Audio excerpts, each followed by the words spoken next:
Debate ہوتا ہے تو اس میں لوگوں کو مشکلات بھی درپیش آتی ہیں، لیکن ہمارا مقصد یہی ہے اس اپوزیشن کی اے پی سی کے ذریعے بھی کہ ہم اپنا موقف اس ملک کو جو درپیش مسائل ہیں وہ عوام کے سامنے رکھیں.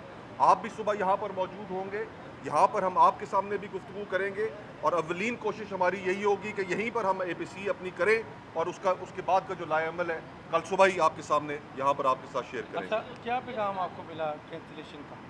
گے. کینسلیشن کا کیا پیغام مل رہا ہے؟ اسپیشل برانچ اسلام آباد انتظامیہ، ان کا بھرپور پریشر رہا ہوٹل کے اوپر، ہوٹل کی انتظامیہ کے اوپر، کہ اگر آپ نے یہ اے پی سی یہاں پر ہونے دی، اگر آپ نے ان کی بکنگ کینسل نہ کی تو آپ کا ہوٹل، آپ کا بینکویٹ ہال پرماننٹلی بند کر دیا جائے گا.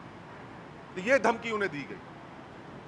تو ان دھمکیوں سے آپ کیا ثابت کرنا چاہ رہے ہیں کہ اس ملک میں کوئی قانون نہیں، کوئی رول آف لا نہیں.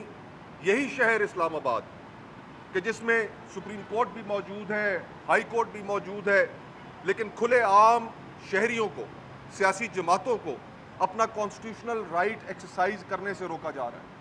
اب تو عدلیہ، ہم کس کے پاس انصاف کی اپیل لے کر جائیں؟ عدلیہ ایک ذیلی ادارہ بن چکا ہے ایگزیکٹو کا.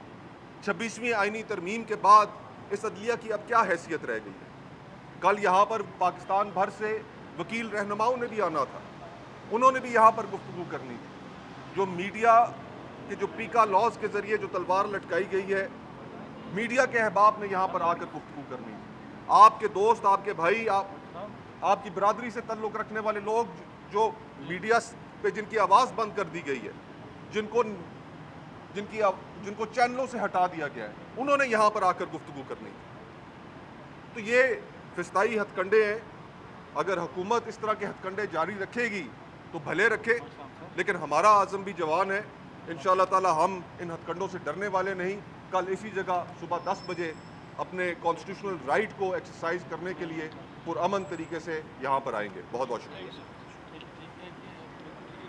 صرف ایک آخری